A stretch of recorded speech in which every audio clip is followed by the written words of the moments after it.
It was a quiet evening in Hollow Creek, the kind of quiet that makes you feel like the world has stopped breathing. I was sitting on the porch of my cabin, sipping lukewarm coffee and staring at the dense forest that surrounded my property. The trees swayed gently in the breeze, their shadows stretching long and thin across the ground as the sun dipped below the horizon.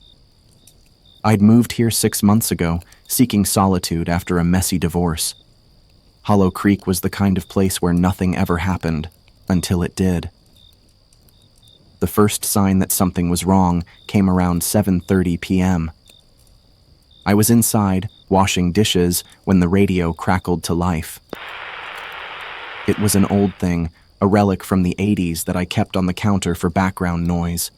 The static hissed for a moment before a voice broke through, sharp and urgent. "This is an emergency broadcast for Hollow Creek and surrounding areas. A hazardous weather event is imminent.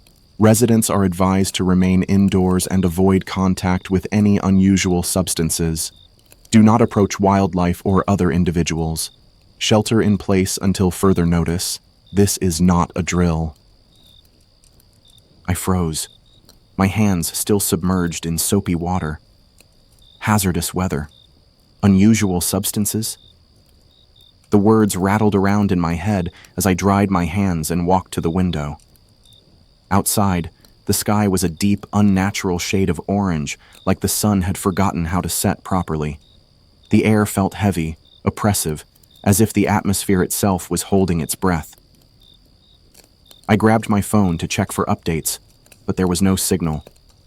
Not unusual for Hollow Creek, but the timing felt ominous. I tried the landline next, but it was dead too.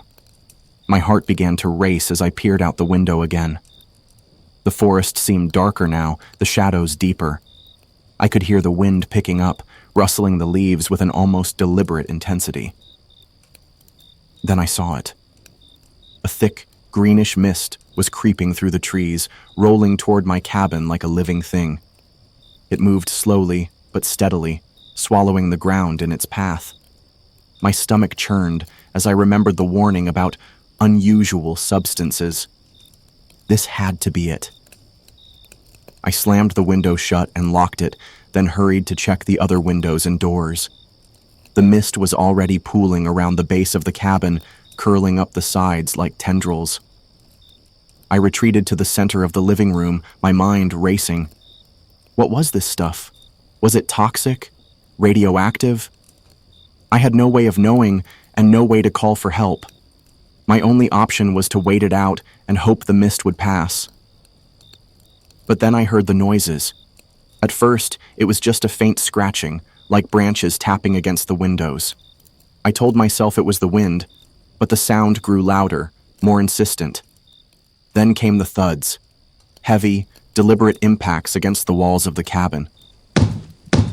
I grabbed a flashlight and shone it toward the nearest window, my hand trembling. What I saw made my blood run cold. Dozens of animals were gathered outside, their eyes glowing faintly in the dark. Deer, raccoons, and foxes, creatures that should have been avoiding each other, were now standing shoulder to shoulder, staring at the cabin with an eerie, unnatural focus. One of the deer stepped forward and slammed its head against the window, leaving a smear of blood on the glass. I stumbled back, my breath coming in short, panicked gasps. The animals began to move in unison, circling the cabin like predators stalking prey. Their movements were too coordinated, too purposeful. This wasn't normal behavior. Something was controlling them, something in the mist. I backed away from the window, my mind racing. What the hell was happening? Was this some kind of chemical spill? A government experiment gone wrong? I had no answers, only a growing sense of dread that coiled in my chest like a snake. The scratching and thudding grew louder, more frantic. I could hear the animals now, low, guttural growls that sent chills down my spine.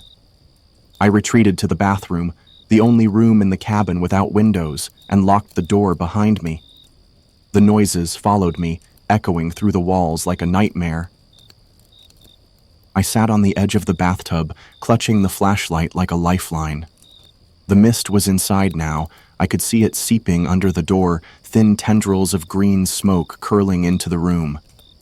I held my breath, my heart pounding in my ears. What would happen if I inhaled it? Would I end up like the animals outside, driven mad by whatever was in the air? The scratching stopped abruptly, replaced by an eerie silence. I waited, straining to hear any sound, but there was nothing. Just the faint hum of the flashlight in my hand and the rapid thud of my own heartbeat. Then came the knock. It was soft at first, almost polite, but it grew louder with each repetition. Someone, or something, was at my front door. I stayed frozen, too terrified to move. The knocking continued, each strike more forceful than the last, until it sounded like the door might splinter under the pressure. I didn't know what to do. My instincts screamed at me to stay hidden, but curiosity gnawed at the edges of my fear. Who could be out there in this madness? And more importantly, what did they want? The knocking stopped as suddenly as it had started. The silence that followed was deafening, broken only by the faint hum of the flashlight in my hand. I sat there in the bathroom, my back pressed against the cold tile wall, trying to steady my breathing. My mind raced with possibilities. Who or what had been at the door? And why had they stopped? I waited for what felt like an eternity, straining to hear any sound from the other side of the door. The green mist still curled under the crack, tendrils of smoke drifting lazily across the floor. I held my breath, afraid to inhale even a trace of it. My chest burnt with the effort, but I didn't dare let my guard down. Finally, when I couldn't take the silence anymore, I stood up and pressed my ear against the bathroom door. Nothing. No scratching, no thudding, no knocking. Just the faint sound of the wind outside, whispering through the trees like a warning. I unlocked the door and opened it a crack, peering into the hallway. The mist had spread throughout the cabin, hanging in the air like a toxic fog. It was thicker now, almost opaque, and it glowed faintly with an unnatural green light. I shone the flashlight through the haze, but the beam barely penetrated the gloom. I stepped out of the bathroom, my footsteps muffled by the thick carpet. The cabin felt alien, like a place I no longer recognized. The walls seemed closer, the ceilings lower, as if the mist had somehow warped the space around me. I moved cautiously, my senses on high alert, every nerve in my body screaming at me to turn back. The front door came into view, and I froze. It was still closed, but the deadbolt was unlocked. I was certain I'd locked it earlier. I always did. My hand trembled as I reached for the knob, but I stopped myself. Whatever had been knocking was gone now, and I wasn't sure I wanted to know what had been on the other side. Instead, I turned my attention to the windows. The animals were gone, their eerie presence replaced by an unsettling stillness. The mist swirled outside, obscuring the forest beyond. I could barely see the trees, their shapes distorted by the green haze. It was as if the world outside had been swallowed whole. I retreated to the kitchen, my mind racing. I needed a plan. I couldn't stay here forever, but I couldn't leave either, not with that mist out there. I rummaged through the drawers looking for anything that might help. A gas mask, a respirator, even a bandana. Anything to protect myself if I had to venture outside. But there was nothing. Just the usual clutter of a life lived in isolation. I was about to give up when I heard it. A faint, rhythmic tapping coming from the basement. My blood ran cold. The basement door was closed, but the sound was unmistakable. Like someone, or something, was down there trying to get my attention. I hesitated, torn between curiosity and fear. The basement was the last place I wanted to go, especially now, but the tapping was relentless. It grew louder, more insistent, until it was impossible to ignore. I grabbed a knife from the kitchen drawer and approached the basement door, my heart pounding in my chest. The door creaked as I opened it, revealing a steep staircase descending into darkness. The mist had seeped down there too, pooling at the bottom like a toxic swamp. I shone the flashlight down the stairs, but the beam barely penetrated the gloom. The tapping continued, echoing up from the depths. I took a deep breath and started down the stairs, each step creaking under my weight. The air grew colder as I descended, the mist clinging to my skin like a second layer. The tapping grew louder and more frantic until I reached the bottom of the stairs. The basement was a mess, boxes stacked haphazardly, old furniture covered in dust, and a single bare bulb hanging from the ceiling. The mist swirled around my feet as I stepped into the room, the knife clutched tightly in my hand. The tapping was coming from the far corner, behind a stack of boxes. I moved closer, my pulse racing. The boxes were old, their edges frayed and water-stained. I set the flashlight on a nearby shelf, its beam illuminating the corner. The tapping stopped as I reached for the top box, and for a moment, the basement was silent. Then I heard it, a low, guttural growl coming from behind the boxes. My hand froze mid-air, my breath catching in my throat. The growl grew louder, more menacing, and I realized with a sinking feeling that I wasn't alone down here. I backed away slowly, my eyes fixed on the stack of boxes. The growl turned into a snarl, and then the boxes toppled over, crashing to the floor in a cloud of dust. I stumbled back, nearly dropping the knife, as a figure emerged from the shadows. It was a dog, or at least, it had been a dog once. Its fur was matted and patchy, its eyes glowing with the same unnatural light as the mist. It bared its teeth at me, saliva dripping from its jaws, and let out a bone-chilling howl. I turned and ran, scrambling up the stairs as fast as I could. The dog lunged after me, its claws scraping against the wooden steps. I slammed the basement door shut and locked it, my hands shaking so badly I could barely turn the key. The dog threw itself against the door, snarling and barking, but the lock held. I collapsed against the wall, my chest heaving. What the hell was that thing, and how had it gotten into my basement? The questions swirled in my mind, but there was no time to think. The mist was growing thicker, filling the cabin with its sickly green glow. I had to get out of here. But how? I grabbed the flashlight and hurried to the living room, my mind racing. The windows were still intact, but the mist outside was impenetrable. I couldn't see more than a few feet in any direction. The animals were gone, but the dog in the basement was a grim reminder that I wasn't safe here. I needed a plan. I needed to find a way out. But as I stood there staring into the green haze, I realized with a sinking feeling that I might already be too late.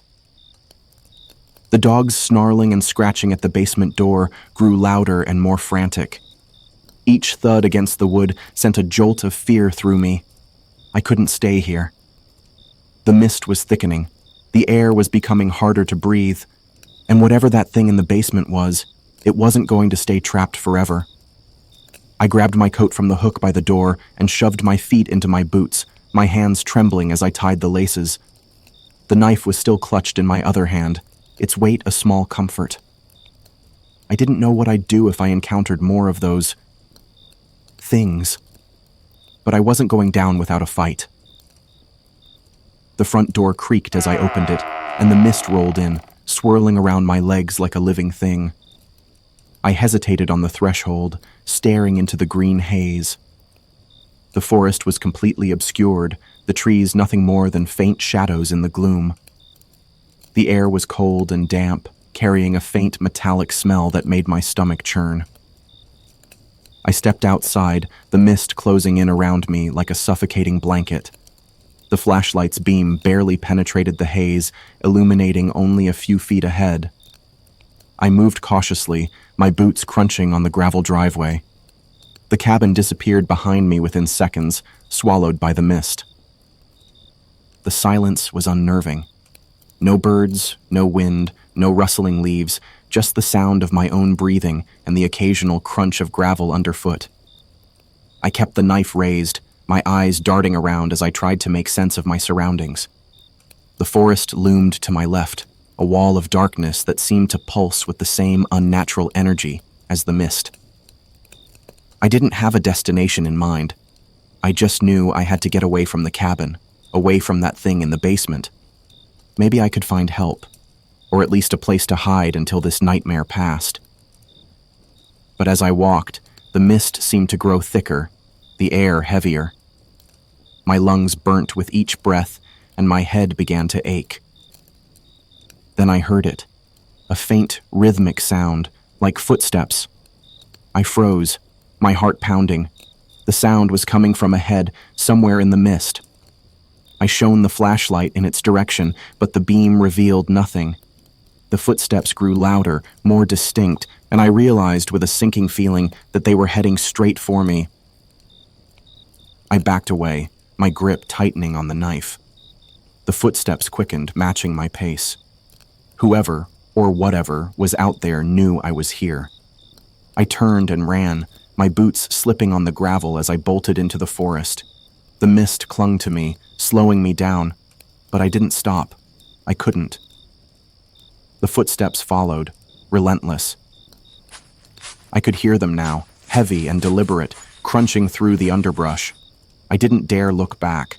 My lungs screamed for air, my legs burnt, but I pushed myself harder, deeper into the forest. The trees closed in around me, their branches clawing at my coat as I ran. Finally, I stumbled into a small clearing and stopped, doubling over to catch my breath. The footsteps had stopped too, but I could still feel something watching me. I shone the flashlight around the clearing, the beam cutting through the mist. The trees stood like silent sentinels, their trunks twisted and gnarled. In the center of the clearing was a large, flat rock, its surface covered in strange symbols carved into the stone. I approached the rock cautiously, my breath fogging in the cold air. The symbols were unlike anything I'd ever seen, angular and jagged, arranged in a spiral pattern. They seemed to pulse faintly, glowing with the same green light as the mist. I reached out to touch one, but a voice stopped me cold. Don't. I spun around, the knife raised, but there was no one there. The voice had been soft, almost a whisper, but it had come from right behind me. I shone the flashlight in every direction, but the clearing was empty. "Who's there?" I called, my voice trembling. "Show yourself." There was no response, just the faint rustling of leaves in the wind. I turned back to the rock, my heart racing. The symbols seemed to glow brighter now, their light casting eerie shadows on the ground. I took a step back, my instincts screaming at me to leave, but something held me in place. Then I saw it, a figure, standing at the edge of the clearing. It was tall and thin, its features obscured by the mist. It didn't move, didn't speak, just stood there, watching me. My breath caught in my throat as I realized it wasn't human. Its limbs were too long, its posture too unnatural. And its eyes, those glowing green eyes, were fixed on me with an intensity that made my skin crawl. I backed away slowly, my knife raised.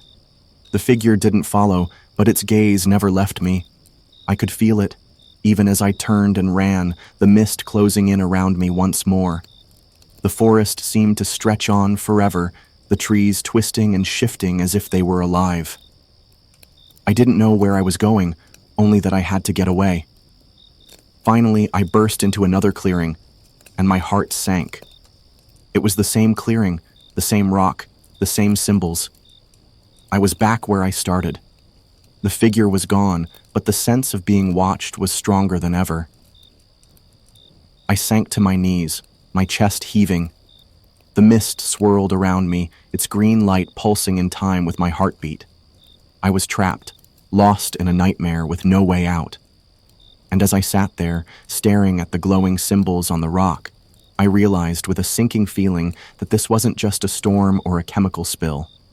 This was something far worse. The symbols on the rock pulsed brighter, their green light casting eerie shadows across the clearing. I couldn't tear my eyes away from them. They seemed to hum faintly, a low, resonant vibration that I could feel in my bones.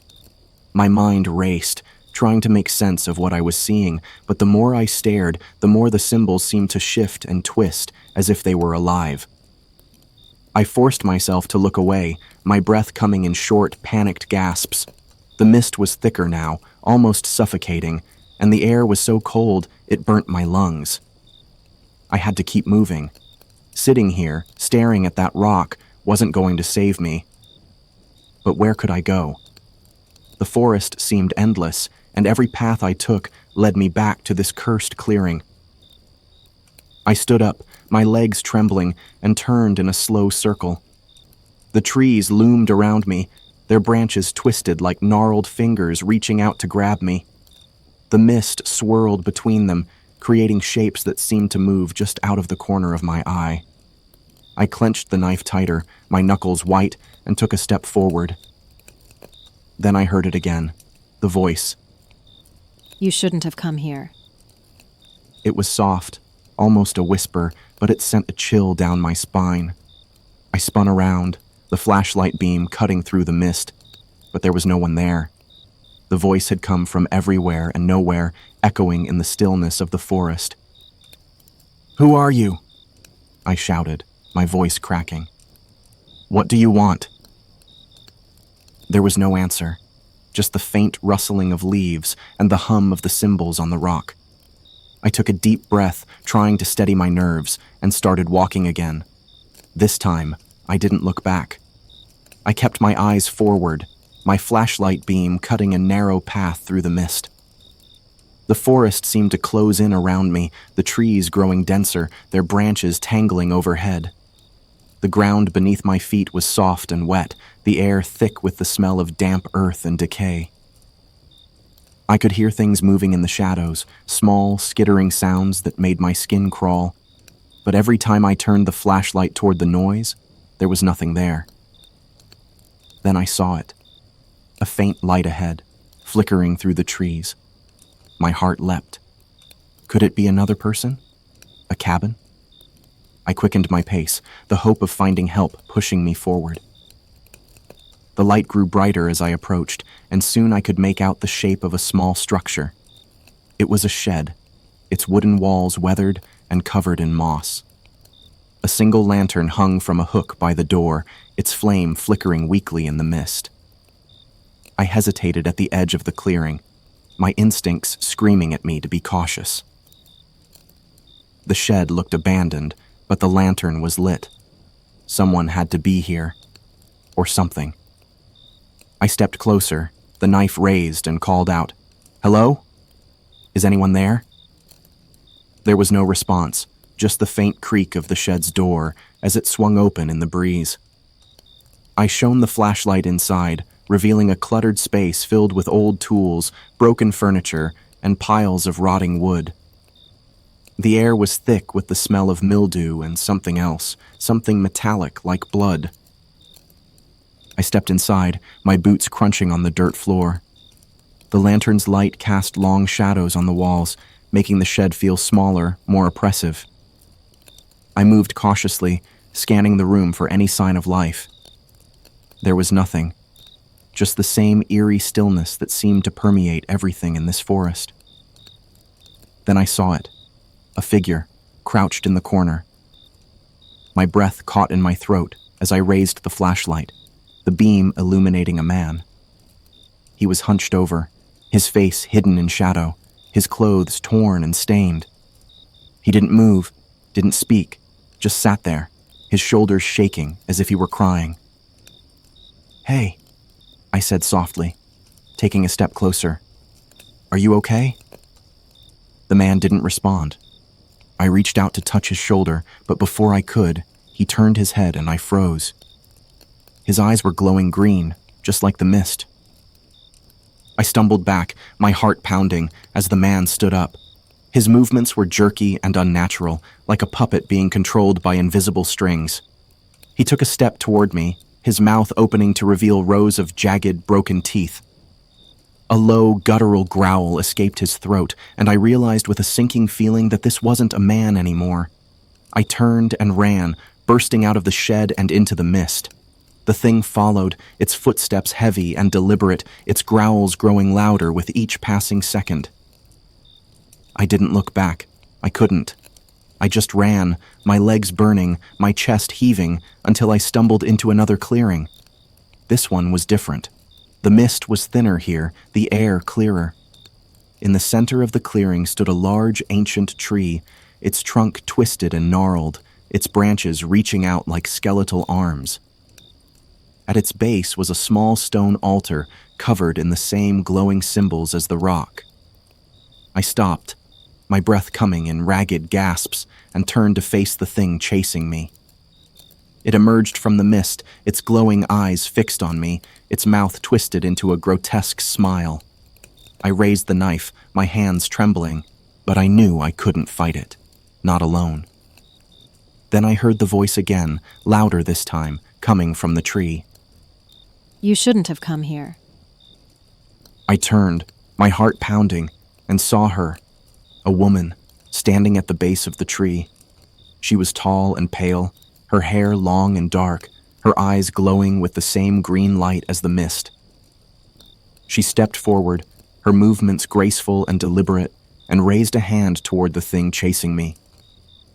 It stopped, its growls turning to whimpers, and collapsed to the ground, its body convulsing as the green light faded from its eyes. The woman turned to me, her expression unreadable, and spoke again.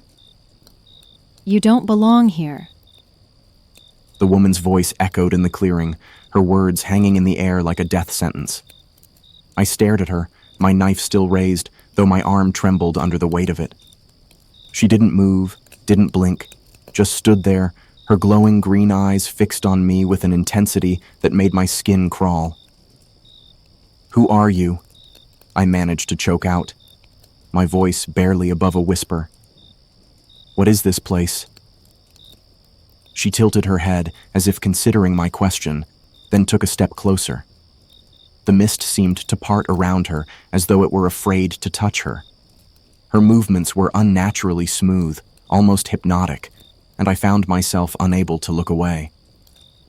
This is a place of endings. She said, her voice low and melodic. A place where the lost come to be found. And you, little wanderer, are very lost. I swallowed hard, my throat dry. I didn't mean to come here.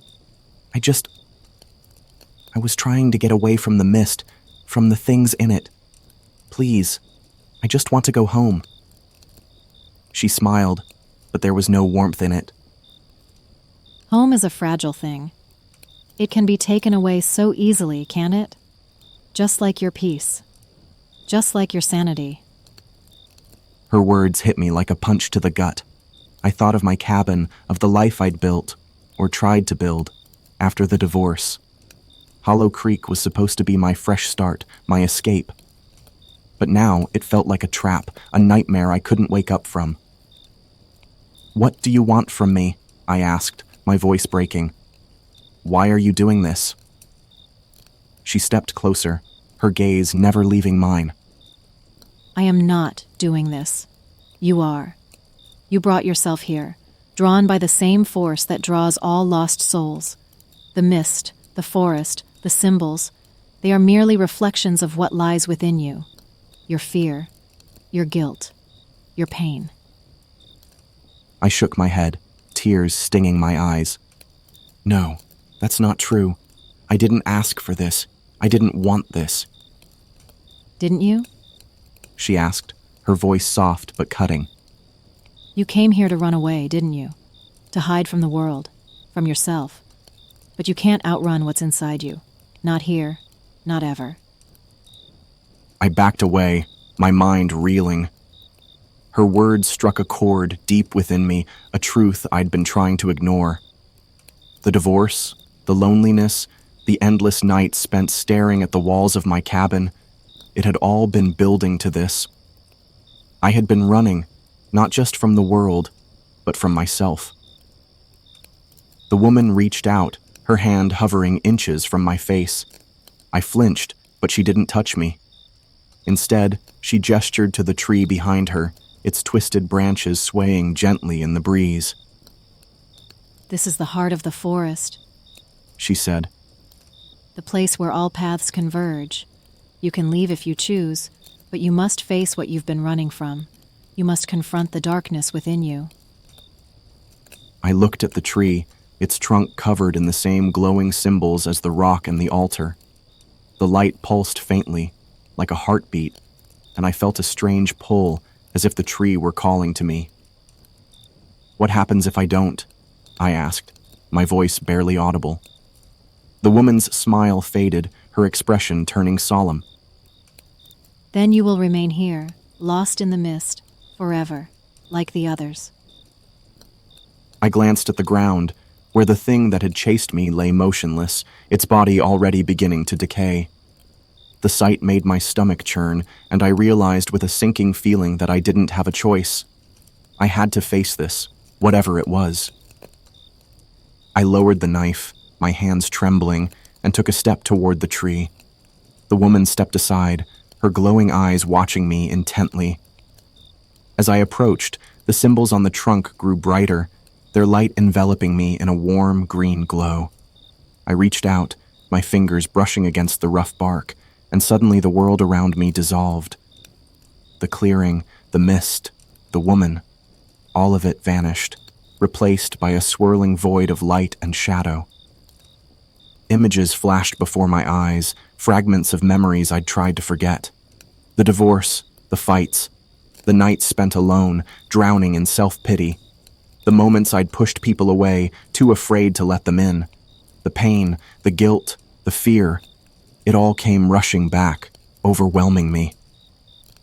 I fell to my knees, tears streaming down my face as the memories consumed me. But as I sat there, surrounded by the darkness, I realized something. I couldn't change the past. I couldn't undo the mistakes I'd made, but I could choose to move forward. I could choose to face the pain, to confront the darkness, and to find a way to live with it. The void began to fade, the light and shadow merging into a soft white glow. I felt a warmth spread through me, a sense of peace I hadn't felt in years. When I opened my eyes, I was back in the clearing, the mist gone, the forest silent. The woman was gone too, but her voice lingered in the air, soft and reassuring. You are not lost anymore. I stood up, my legs shaky but steady, and looked around.